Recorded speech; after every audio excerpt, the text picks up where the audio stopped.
De 2 anos para cá, a Justiça Federal no Paraná deu um grande salto de qualidade.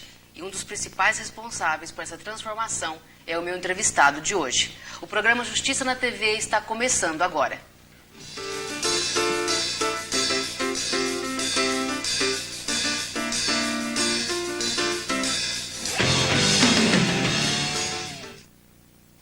O programa Justiça na TV tem hoje a satisfação de receber o juiz federal Fernando Quadros da Silva. Natural da cidade de União da Vitória, no sudoeste do Paraná, o Dr. Fernando Quadros concluiu o curso de Direito no ano de 1988 pela Faculdade de Direito de Curitiba. Foi procurador do Estado do Paraná e procurador do Trabalho. Ingressou na magistratura federal no ano de 1993 como juiz federal substituto na então Vara Única de Maringá, onde foi diretor do foro até o ano de 1999. No biênio 2001-2003, foi diretor do Foro da Justiça Federal do Paraná. Atualmente, está atuando na Corte Federal em Porto Alegre, em substituição ao desembargador federal Manuel Lauro Volkmer de Castilho, que se aposentou no dia 9 deste mês, 9 de setembro. O Dr. Fernando fica então nessa posição até que seja definido o nome de quem ocupará o cargo definitivamente. Dr. Fernando, muito obrigada pela sua participação, pela sua presença aqui no nosso programa, e nós esperamos que não seja só aí interinamente, que o senhor fique durante muito tempo nesse cargo, viu? Obrigado. Bom, durante os 2 anos da sua administração no comando, da Justiça Federal Paranaense, o interior do Estado foi muito valorizado.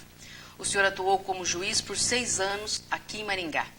Além do distanciamento físico, territorial mesmo, o senhor sentiu uma certa discriminação em relação à capital? Ou não? Sim, eu como fiquei muito tempo em Maringá, a maior parte da minha carreira foi no interior do estado. E então, comecei a minha carreira aqui em Maringá, fui o primeiro juiz efetivo aqui, e sempre notei, como é normal, é natural, que as instituições são muito voltadas para a sua sede. E aprendi com o desembargador Fábio Bittencourt da Rosa, que foi corregedor antes e depois presidente, aprendi que os juízes do interior têm que se movimentar, têm que exigir os seus direitos e têm que ir atrás das melhorias técnicas para que possam trabalhar. Enfim, você não pode mais ser aquele juiz que fica ali tentando vencer aquela maré de processos sem buscar melhorias. Enfim, e a Justiça Federal, como ela se interiorizou, os recursos necessários para o trabalho dos juízes têm que também ser distribuídos igualmente. Então, eu sempre senti isso. E depois de 6 anos no interior, trabalhando como juiz aqui da Vara Federal de Maringá, e eu tive a felicidade de chegar à direção do foro, e em razão dessa discriminação, que eu sempre entendi que existia, eu procurei mudar a atenção da administração da Justiça Federal no Paraná, priorizando o interior. Certo. Além dessa discriminação, como o senhor analisa, como estava a Justiça do Paraná há 2 anos, quando o senhor assumiu a direção do foro? Bem, outros pontos que o senhor poderia sim, destacar? Eu digo o seguinte, que na verdade a Justiça, ela tem, a nossa Justiça da 4ª Região, ela tem uma felicidade de ter tido ótimos administradores. O que nós precisamos fazer de tempos em tempos, natural até pela renovação, é priorizar essa ou aquela atividade. Então, nós sempre tivemos bons administradores. Não posso dizer que a Justiça ela passou por períodos assim que tivesse maus administradores. São períodos diferentes. Períodos diferentes. E o que nós temos que fazer? O lado bom desse princípio da alternância nos cargos administrativos é justamente a alternância de ideias e novas prioridades. Então, isso eu achei muito importante. Então, eu tive a felicidade de uma série de conjunturas favoráveis, de situações, circunstâncias favoráveis, que me permitiram priorizar mais o interior do Estado. E nesse processo, a informática, a tecnologia também ajudou muito? Então, hoje, a informática consegue interligar todas as varas federais do Paraná? Exatamente. Nós conseguimos, fruto de um negócio, de uma atividade que começou há muito tempo, nós conseguimos, nesses últimos 2 anos da minha gestão, e com a anuência sempre do tribunal, que dá as linhas gerais da atuação do diretor do foro nos 3 estados, mas nós conseguimos continuar um trabalho que começou há muito tempo atrás e interligar pelo sistema de rede, e levar todas as melhorias, de modo que toda a 4ª Região hoje, principalmente o Estado do Paraná, no caso, posso falar mais conhecimento de causa, está interligado. Hoje nós temos uma facilidade, tanto para juízes e servidores, de consultas, de comunicação, de e-mail, de consulta de legislação, e também toda a rede interligada que permite a troca de informações de maneira muito mais rápida. Certo, mas uma das suas prioridades também era a valorização do pessoal, porque o maior patrimônio são as pessoas mesmo, né? Sim. Como que se deu essa valorização de servidores e juízes? Essa é uma preocupação porque nós, no serviço público, há muito tempo, acho que começou com o governo Collor, nós passamos por um período de ataque ao serviço público, de ataque a tudo que é público. Então, dizendo, tudo que é privado é bom e tudo que é público é ruim, o que não é verdade. O serviço público tem os quadros mais qualificados porque ele faz uma seleção transparente, ele faz uma seleção aberta, qualquer cidadão pode participar. Então, o que nós tivemos? Nós temos que investir no nosso servidor, nas pessoas que dão alma à instituição. Então, essa é uma política que o Tribunal sempre teve e que nós procuramos enfatizar de modo a trazer para o servidor da Justiça Federal cursos, treinamentos específicos para aquela área. Porque nós precisamos, então, o administrador tem que ter a mente, tem que ter a preocupação de olhar para o público interno, mas preparar esse público interno para o atendimento externo, que é o nosso objetivo maior. O senhor também acredita que é preciso ter a mesma organização, a mesma determinação que os empreendedores na iniciativa privada têm? É preciso levar isso para o público? Isso, nós temos que pegar o que a iniciativa privada tem de bom, que é esse treinamento, essa preocupação com o nosso público externo, né, para prestar um bom serviço. Nós não podemos perder essa visão aí. Nós temos um objetivo e temos que atuar bem, sem abrir mão daquilo que é característico do poder público. O poder público, uma empresa privada pode discriminar alguém que não tenha dinheiro. O serviço público não pode fazer isso. Tem que atender indistintamente qualquer cidadão. Certo. Então, isso nós não podemos perder, essa noção de que o poder público existe para todos. Então, essa preocupação com o servidor é para prestigiá-lo, para preocupar-se com a autoestima do servidor até, que anda sendo muito criticado, muito questionado, para que ele possa ter consciência do seu papel na sociedade, no papel no serviço público e desempenhar bem as suas funções. Certo. Eu gostaria que o senhor contasse também como foi a experiência de implantar a ouvidoria, né? Sim. Que foi implantado durante a sua gestão também. Exatamente. A ouvidoria era um projeto antigo do programa de qualidade que havia no âmbito do tribunal, né? Um programa de qualidade que havia no Tribunal da Quarta Região. E a ideia da ouvidoria era um canal, é uma ideia antiga que já existe em diversos órgãos da administração, mas no Poder Judiciário havia uma certa resistência, porque a ouvidoria é um órgão, é um canal que serve para receber críticas. E nós já tínhamos um órgão, né? Já temos a corregedoria, que já tem essa função. Mas, depois de muitos estudos, percebemos que poderíamos abrir um canal mais rápido para tratar especificamente dos serviços judiciários, não da atuação do juiz ou do servidor especial, mas dos serviços. Então, o cidadão precisa ter um canal em que ele possa apresentar sua crítica, sua reclamação, mas para questões rápidas. Ele foi mal atendido, ele quer dar uma sugestão sobre o encaminhamento até da organização de uma fila no atendimento de uma vara.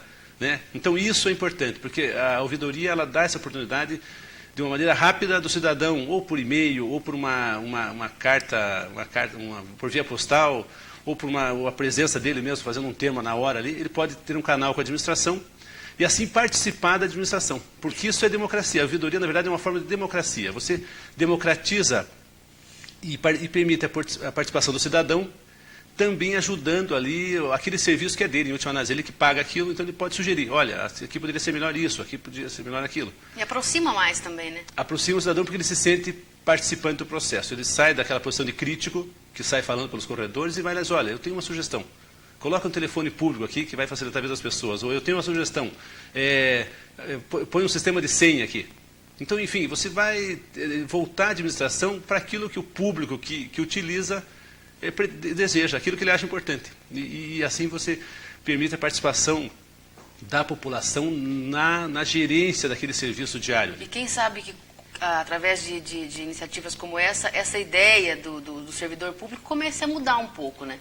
Exatamente. Eu acho que com isso a população vai conhecer a excelente qualidade dos seus servidores, né? E conhecendo, passe a gostar e passe fala bem e passe a repelir essas críticas infundadas que nós vemos, às vezes, motivadas até por interesses escusos, né? Então, a gente não pode gostar do que a gente não conhece. Então, isso a gente se aproxima e consegue mostrar a potencialidade que nós temos para atender bem o cidadão. até a população, de repente, vai saber fazer a diferença, né? Assim como existem maus profissionais na iniciativa privada, também existem Isso é muito importante. A gente nota público. que a ouvidoria permite isso. A pessoa ela é bem atendida no lugar, ela leva aquela imagem e no outro órgão ela sugere. Por que não fazem assim como lá em tal órgão estão fazendo? Por que não adotam essa prática? E isso é importante, isso enriquece muito a condução aquele dia a dia da administração pública. Certo. Doutor Fernando, foi também durante a sua gestão que foram criados no Brasil os juizados especiais federais, né? Como o senhor analisa os juizados especiais? Olha, os juizados foi uma demonstração que, mais uma vez, o Tribunal da Quarta Região, né, o nosso tribunal, é pioneiro, porque o nosso tribunal assumiu de pronto a ideia do juizado, assim que foi publicada a lei, assumiu essa tarefa de implantar os juizados. De modo que, em 2 anos, todas as varas do Paraná têm um juizado especial. Então, isso foi uma decisão pioneira, uma decisão política. Rápido, né? Foi rápido. O tribunal decidiu implantar e, mais importante, o tribunal decidiu implantar de uma maneira responsável. Por quê? Porque ele limitou, sabendo das dificuldades, ele limitou o juizado especial às causas previdenciárias, que é justamente focalizar o juizado para aquela parcela da população que mais necessita, que mexe com a sobrevivência, que é o segurado da Previdência, né? Ou aquele que pretende ser segurado da Previdência. Então, com isso foi uma decisão difícil, porque você tem que dizer, não, nós vamos fazer só isso. O mais simpático, ou, às vezes, seria demagógico dizer, nós vamos fazer um juizado que vai atender todas as causas. Não, foi feita uma coisa criteriosa de limitar só os juizados previdenciários, foram implantados em todas as varas, e claro, agora nós estamos entrando numa fase que nós precisamos de uma lei que está no Congresso Nacional, criando mais varas, para que o juizado tenha o segundo impulso. Mas eu acho que a experiência tem sido muito importante, tem sido muito válida, porque ela já mostrou na prática que é uma justiça rápida. Funciona. Funciona. Hoje, segundo as informações que a gente recebeu, né, ultimamente do setor financeiro do tribunal, o que se paga em termos de pagamentos para as pessoas que entram na justiça é muito maior que os antigos precatórios. Então, são pagamentos rápidos, pagamentos com a simples requisição do juiz. Ou seja, significa que o juizado está funcionando porque o dinheiro está chegando mais rápido na mão da pessoa que entra com a ação. É esse o objetivo, né? Esse é o objetivo. Quem procura. Doutor Fernando, eu vou interromper um pouquinho. Nós continuamos no segundo bloco. Eu preciso agora aqui chamar um rápido intervalo. Depois nós voltamos. Hoje estamos recebendo aqui, com muita satisfação, como eu já disse, o juiz federal Fernando Quadros da Silva. Até já.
Voltamos então com o segundo bloco do programa Justiça na TV, que hoje está recebendo o juiz federal Fernando Quadros da Silva. Doutor Fernando, nós comentamos de algumas metas que o senhor conseguiu cumprir, outras novidades que o senhor conseguiu implantar durante a sua gestão, mas além de ter uma equipe afinada, né, bom pessoal, bons profissionais que estavam comprometidos com as metas a serem atingidas, o senhor concorda que muito do que foi realizado durante a sua gestão teve a colaboração do Tribunal Regional Federal da Quarta Região? Como que foi essa colaboração? Sim, nós, na verdade, eu acho que o tribunal, desse ponto, também é pioneiro porque ele descentralizou muito as decisões. Então, o tribunal estabeleceu linhas gerais de atuação e permitiu aos diretores do foro de cada estado definir algumas prioridades. Isso é muito importante porque cada estado tem uma realidade, cada estado tem uma conformação geográfica, até cultural, e que precisa ser considerada. Então, o tribunal, nesse ponto, deu aos diretores do foro muita liberdade. Então, essa política, por exemplo, de priorizar o atendimento às varas do interior, só é possível porque o tribunal permitiu que o diretor do foro tomasse essa decisão. Então, é muito importante porque nós, na verdade, atuamos de maneira muito integrada. O presidente do tribunal, e os diretores do foro dos 3 estados, e se permitiu assim, uma possibilidade, se permitiu a tomar decisões para atender peculiaridades locais, estaduais. Isso foi muito importante. Foi determinante, então. Foi determinante, eu até disse que, eu tenho dito que foi muito importante porque nós tínhamos um grau de autonomia muito grande e que permitia então que nós resolvêssemos como paranaenses os nossos problemas que eram muito específicos. O Paraná, por exemplo, é um estado muito bem distribuído geograficamente. Nós temos regiões bem delimitadas, não temos uma riqueza concentrada só na capital. Nós temos regiões, Londrina, Maringá, Foz do Iguaçu, Cascavel, Ponta Grossa, isso são regiões autônomas praticamente em termos econômicos. Então isso tem que ser levado em consideração. Outros estados já é muito diferente, é tudo muito na capital. Nós, na verdade, nós estamos bem distribuídos pelo estado. E a justiça então tem que estar atenta, porque você tem a população muito bem distribuída, e onde você tem a população bem distribuída, você tem que também ter os mesmos meios para atender bem essa população. Certo. Agora, é inegável que a sua administração foi coroada de êxito mesmo, pelo que a gente já pôde perceber aqui. Mas o que o senhor pretendia fazer e não conseguiu? Teve alguma coisa ainda que você... Sim, foi. Nós sempre temos, né, muitas coisas. Uma das coisas que nós pretendíamos fazer e não conseguimos foi a instalação de mais varas. Nós temos alguns pleitos antigos de algumas cidades do Paraná que pleiteiam a sua vara federal. Por exemplo, Apucarana, Toledo, Pato Branco, União da Vitória, Jacarezinho, são cidades que já estão a merecer uma vara federal. E enquanto isso, elas procuram quem? Que cidade? Exatamente, elas têm que procurar, às vezes, andar mais de 150 quilômetros para chegar nas varas, ou Londrina, ou Cascavel, no caso da vara de Toledo, ou Francisco Beltrão, no caso de Pato Branco. Ou e Apucarana Curitiba, viria até Maringá? Então, isso é uma dificuldade. Precisa você imaginar o segurado da Previdência Social, né, ou a pessoa que quer entrar com a sua ação lá contra a Caixa Econômica, ou contra qualquer autarquia federal, ou a União mesmo. Então, isso é uma dificuldade. E a justiça tem que estar próxima do povo. Então, mas não foi uma dificuldade em razão da legislação que estava no Congresso, que não foi votada, por uma infelicidade, uma questão talvez orçamentária. O governo barrou as sucessivas tentativas de votar essa lei, que nós esperamos que seja aprovada esse ano. Então, esse foi um dos problemas. Outro problema é que nós precisaríamos investir mais no aprimoramento dos nossos funcionários. Nós temos um quadro muito qualificado, nós temos 70% dos servidores da Justiça Federal, em termos de 1.400 servidores no Paraná. São bacharéis em direito ou tem outros cursos superiores. Mas nós precisamos de um treinamento específico, mais voltado para o atendimento ao público e mais voltado para os modernos desafios, porque o atendimento ao público ele demanda um tipo de treinamento que prepare a pessoa para aquele desgaste do atendimento público. E ainda preservando a qualidade e a rapidez. Preservando né? a qualidade e a rapidez e com a paciência necessária. Quem atende o público o dia inteiro tem que estar preparado para resolver rapidamente, dar as respostas rápidas, sem perder o foco, o objetivo maior é aquela pessoa que está na frente dele.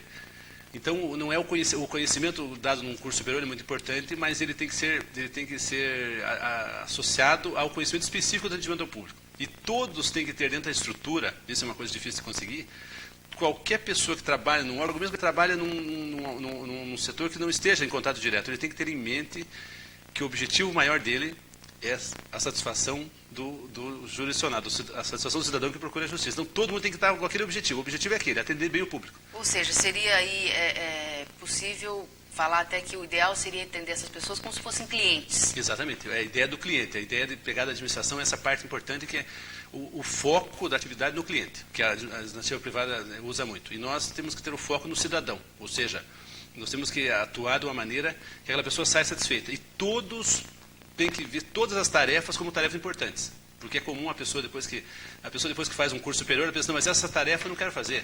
Eu não quero arrastar mesa, não quero arrastar cadeira, eu não quero furar processo.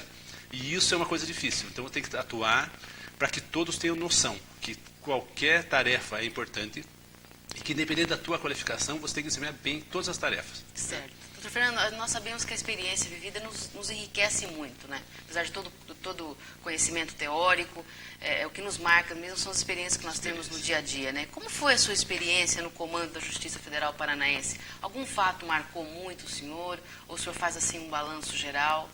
Bem, o que eu notei foi muito importante uma experiência administrativa. Eu tenho hoje 10 anos de carreira só na Justiça Federal, tenho 20 anos de carreira no serviço público, em outras carreiras. Mas na administração, nós aprendemos muito olhar o futuro, o presente e o futuro. O juiz, geralmente, ele olha o passado. Ele está julgando ali um fato que aconteceu no passado ou que está acontecendo atualmente. Então, ele é acostumado a olhar o passado e o administrador tem que olhar para o futuro. Ele tem que planejar o futuro e também está acostumado às críticas. O juiz, geralmente, tem dificuldade de lidar com as críticas, porque pela atividade dele. Ele tem uma postura em relação ao processo, ele que decide. O juiz não gosta de ser questionado? O juiz geralmente não gosta de ser criticado, isso é uma característica. O político, ele pode ter 100 mil pessoas falando mal dele, mas ele pensa, umas 40 mil gostam de mim e votaram em mim. E estão falando em mim, estão falando em mim, então não tem problema. Então uma pessoa pode estar com 5 processos na cabeça ali, uma CPI contra ele está tranquilo, desenvoltura, andando por aí. E o juiz, uma crítica, se alguém chegar no balcão do fora e dizer, esse juiz não trabalha, ele vai ficar 3 dias bravo. Disseram que eu não trabalho, eu trabalho, mas é uma crítica. Então, o primeiro problema é esse, o judiciário tem que aceitar as críticas. E o administrador, nesse caso, ele passa para o outro lado, então ele começa a ser criticado também. Então, uma experiência muito importante é lidar com as críticas. O segundo, o que é muito gratificante é como você consegue, hoje, o mundo tem uma característica, a administração hoje ela funciona de uma maneira que todas as pessoas participam, todas as pessoas sabem o seu papel no mundo, e todo mundo vai trabalhando. Então, de modo que eu brinco, se você sumir um belo dia, o mundo continua funcionando sem que ninguém sente tua falta. Ninguém é insubstituível mais. Exatamente, ninguém mais é insubstituível, isso é muito importante. Então, o administrador tem que ser, acima de tudo, alguém que tenha as ideias, que busque ideias e que procure implementar, mas liderando as pessoas. Não mais impondo, né? Não mais impondo essa ou aquela decisão. Você tem que convencer as pessoas que aquela solução é boa. E o mais gratificante, para mim, foi a verificar que com decisões simples, por exemplo, a gente fazia reuniões administrativas, não mais em Curitiba, mas em cada cidade. Então a gente reunia toda a parte administrativa da justiça e vinha para o interior. Então fazia reuniões em Maringá, Londrina. Para avaliação? Para avaliação e para decidir com os juízes da cidade os problemas. Então você chegava em Maringá, você tinha 10 problemas para serem resolvidos. Aí numa reunião você dizia, não, só tem dinheiro para resolver 5 problemas. E vamos discutir quais os 5 nós vamos resolver. Sim, vai discutir os 10, vamos perder tempo. Exatamente, vamos perder tempo. Então vamos resolver esses problemas e todo mundo já sabe que o dinheiro é curto e vamos tentar resolver, mas uma solução que agrade a todos. E ninguém ao mesmo tempo, porque ninguém sabe que o dinheiro é curto, o orçamento da União para o Judiciário é pequeno, né? Mas que você consegue satisfazer o usuário, o usuário interno, no caso o juiz e o servidor, se você atuar de uma maneira a atender aquilo que ele tem de mais, que ele entende como mais urgente para ser atendido. Certo. Nós estamos terminando, porque o tempo nosso aqui é curto, infelizmente, doutor. Mas o senhor é favorável que o Paraná tenha seu próprio Tribunal Federal? É o momento do Paraná acontecer isso? Olha, eu acho muito importante que qualquer iniciativa que leve a justiça para mais perto do povo. Então nós não podemos, ninguém pode ser contra a questão do tribunal. Eu acho que tribunal é uma questão assim, de justiça próxima à população. O que, no caso do Tribunal do Paraná, a dificuldade é que o Conselho da Justiça Federal e o Superior Tribunal de Justiça têm se manifestado contrariamente à tese. Não sabe a razão, né? Talvez porque os tribunais regionais são uma experiência muito nova. Então, mas eu já tive alguns, só interrompendo o senhor, eu já tive alguns entrevistados aqui que me disseram que é uma questão política. É uma questão política, exatamente. Então, e como é política, então está no Congresso. Então, na verdade, é um projeto que está no Congresso, já foi aprovado no Senado, uma emenda constitucional, já aprovado no Senado, já aprovado na Comissão da Câmara, de modo que hoje isso está na mão do Congresso Nacional. E o Congresso representa o povo.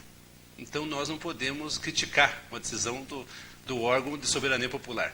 E eu acho, então, que em determinado momento nós vamos ter que fazer esse encontro dos órgãos que são contra com essa decisão do Congresso, né, até agora soberana, né, de criar tribunais. Então, eu acho válido, como cidadão paranaense, não poderia ser contra. Eu acho que é uma questão de maturidade política do Estado do Paraná e também de aproximar a justiça da população. Para o cidadão, é inegavelmente uma conquista. Ele vai ter a possibilidade de participar. Até sempre digo o seguinte, os tribunais, na verdade, tinham que se desvincular da ideia de capital. Eu até defendo que os tribunais não ficassem na capital dos estados. Nós tínhamos que ter localizações como, por exemplo, nos Estados Unidos da América, os tribunais federais, eles não são ligados à ideia do Estado, do governo do Estado. Então, a sede não precisa ser na capital. É preciso desmistificar esse peso que tem interior, exatamente, né? Até por uma questão de distribuição melhor da riqueza e da decisão política. Você tinha que descentralizar e fazer tribunais em outras cidades. Então, por exemplo, um tribunal que jurisdiciona Mato Grosso e Paraná, por que não a sede desse tribunal em Maringá? Ou por que não em Londrina? Ou por que não em Paranavaí? Porque assim você distribui, você evita o inchaço das grandes cidades e você coloca a sede daquele tribunal o mais próximo possível de todos os cidadãos. Tá certo. Quem sabe um dia, né? Quem sabe um dia. Doutor Fernando, mais uma vez, muito obrigada pela sua participação aqui no nosso programa. Muito obrigado, eu que agradeço a oportunidade e estarei sempre à disposição para comparecer aqui. Obrigada e obrigada a você também que até agora acompanhou mais esta edição do programa Justiça na TV. Lembrando que para nos enviar críticas ou sugestões, o nosso endereço é justiçanatv@bol.com.br. O Justiça na TV é o Judiciário Paranaense, na TV Justiça. Até a próxima oportunidade.